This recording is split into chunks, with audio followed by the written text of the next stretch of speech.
নমস্কাৰ বন্ধু বান্ধৱীসকল, আপোনালোকক আছামিজ চকৰ চেনেললৈ স্বাগতম। আপোনালোকলৈ আজি লৈ আহিছোঁ বায়'লজি পাৰ্ট 1।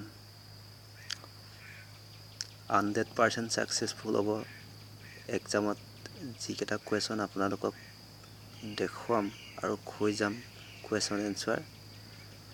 বায়'লজি চেপ্টাৰ শ্ৰেণী বিভাজনৰ ক্ষুদ্ৰতম এককটো হৈছে প্ৰজাতি। কুক কোনে আৱিষ্কাৰ কৰিছিল? এইটো হৈছে ৰবাৰ্ট ওক।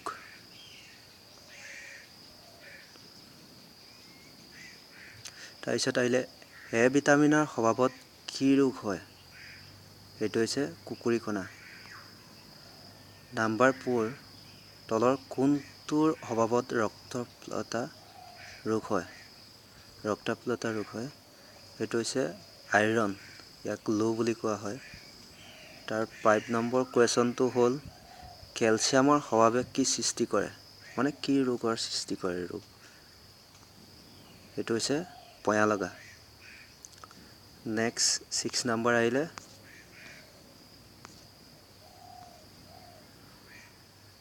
তলৰ কোনবিধে শৰীৰক শক্তি যোগান ধৰে?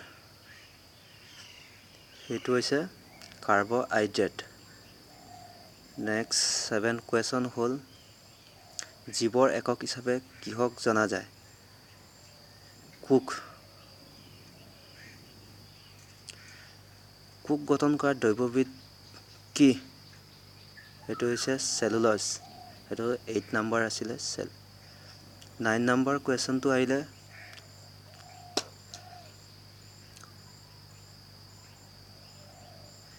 কিহক কোষৰ শক্তি গৃহ বুলি কোৱা হয়? এইটো হৈছে মাইটকণ্ড্ৰিয়া। নাম্বাৰ আহিল 10টো হৈছে যিটো প্ৰক্ৰিয়াই অৰিৎকণা পোষৰ শক্তি আবদ্ধ কৰি ৰাখে আৰু ইয়াক সাংখ্যিকভাৱে ৰাসায়নিক শক্তিলৈ ৰূপান্তৰিত কৰে, সেয়া হৈছে আলোক সংশ্লেষণ। নাম্বাৰ 11, তেজ হৈছে এক প্ৰকাৰৰ সংযোজক কলা। নেক্সট কুৱেশ্যন আহিলে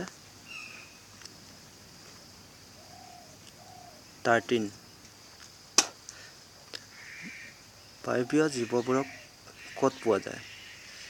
এইটো বায়ুমণ্ডলত বেক্টেৰিয়া আৰু ভেঁকুৰৰ দৰে অন্তৰ্ভুক্ত কৰা, মানে বেক্টেৰিয়া আৰু ভেঁকুৰৰ দৰে অণুজীৱক অন্তৰ্ভুক্ত কৰা গোটটোক কি বুলি কয়?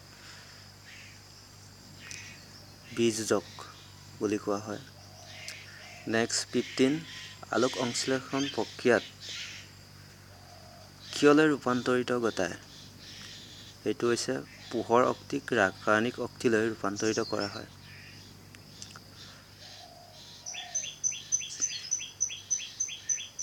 কিহে, মানে তলৰ কোনটোৱে মুক্ত নাইট্ৰজেন স্থিৰীকৰণ কৰে? নীলা সেউজ এলায়ে। নেক্সট 17 আহিলে বায়ুমণ্ডলৰ কোনবিধক মুখ্য গেছ হিচাপে গণ্য কৰা হয়? এইটো হৈছে নাইট্ৰজেন। নেক্সট 18, মাহজাতীয় উদ্ভিদ ইপাত কোনবিধ বেক্টেৰিয়াই বাস কৰে? এইটো হৈছে ৰাইজবিয়াম। নেক্সট 19 আহিলে উৎসেচক গঠন কৰা উৎপাদানটো হৈছে প্ৰটিন। নেক্সট 20, উদ্ভিদত যাৰ জৰিয়তে পানীৰ পৰিবহণ হয় সেয়া হৈছে জাইলেম। নেক্সট 21, তলৰ কোনটো কাৰণৰ বাবে ফুলবোৰ ৰঙীন হয়? এন্থোচায়ানিন। নেক্সট 22, সূৰ্যৰ পোহৰে দেহক কোনবিধ ভিটামিন যোগান ধৰে? D vitamin. নেক্সট 13, তলৰ কোনবিধ ৰোগ মহৰ কামোৰত নহয়? এইটো আৰু নিদ্ৰাজনিত অসুস্থতা, মানে কি মানুহ শুই থকা সাৰ নোপোৱা সময়ত মহে কামুৰিলে একো বেমাৰ সৃষ্টি নহয়। নেক্সট 24, মানৱ শৰীৰৰ স্বাভাৱিক উত্তাপ কিমান? 90 Fahrenheit 90 Fahrenheit. Next 25 প্ৰাণী আৰু উদ্ভিদৰ পাৰিপাৰ্শ্বিকতাৰ সৈতে থকা সম্পৰ্ক অধ্যয়নক কি বুলি কোৱা হয়? Next 25 কুৱেশ্যনত পৰিস্থিতিবিদ্যা। গতিকে বন্ধু বান্ধৱীসকল আজি বায়'লজি চেপ্টাৰ ইমানেই আছিলে কুৱেশ্যন। নেক্সট পাৰ্টত আৰু আহিম। যদি আপোনালোকে কুৱেশ্যন এনচাৰবোৰ ভাল পাইছে ছাবস্ক্ৰাইব কৰিব আৰু লাইক কৰিব। আপোনালোকে ছাবস্ক্ৰাইব আৰু লাইক কৰিলে আমি অকণমান আগ্ৰহ পাওঁ, যিহেতু আৰু নতুন নতুন কুৱেশ্যন এনচাৰ আনিবলৈ চেষ্টা কৰিবলৈ সাহস পাওঁ। আপোনালোকে যদি ছাবস্ক্ৰাইব আৰু লাইক কৰে, থেংক ইউ আপোনালোকে এই সময়খিনি দিয়াৰ বাবে।